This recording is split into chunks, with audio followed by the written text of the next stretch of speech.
година пише: има един голям град, който се нарича на турски Ескистанбул, сиреч Стари Цариград, и който е бил построен цял от бели квадратни камъни, но сега е разрушен.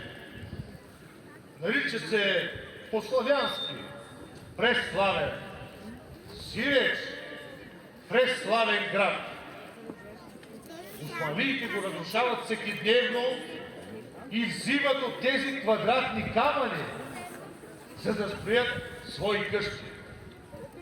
Сега наблизо има село.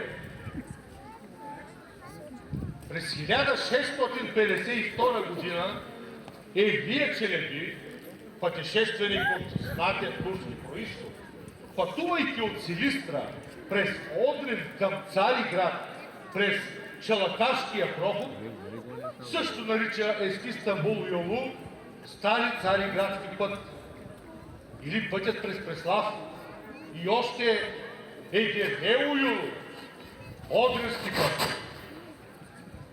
През 1621 година бил издаден султански ферман за днешен Велики Преслав. В него пише: село Ескистанбул е опасно и страшно място. Доста често са намирани убити хора край река Камчия и по Дервишка река.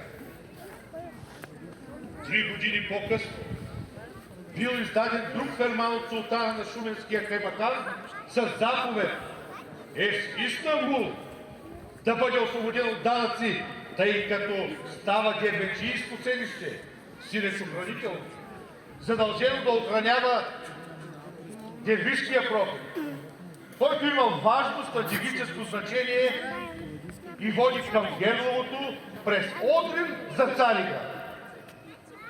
В един от ферманите има следния текст. По повод на това разгледаха запазени държавното ни съкровище регистри, в които се намери писано, че село Ескистанбул има 121 християнски и мухамедански дервенчийски къщи, които пазят прохода на пътя за река Камчия от разбойници. В къщата на преславския първенец господин Йовков са намерени 2 берата, султански указа, от времето на султан Мухмуд II. Първият е издаден през 1817 година. В него се говори за големия тормоз върху преславското население, поради което то напуснало родните си места и се заселило в Видинския Анджак. С перата се заповядва на видинския пазител Везир Паша да съдейства за завръщането на избягалите раи по първите им места.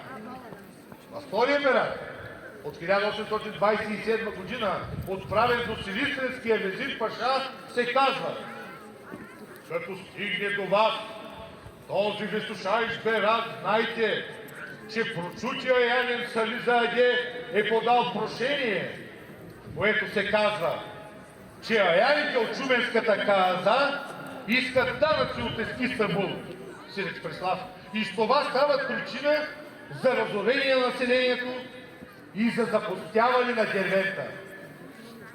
По-нататък се казва, че не само не бива да се налагат данъци на преславските дервенчи, но и да им се даде по-добро оръжие.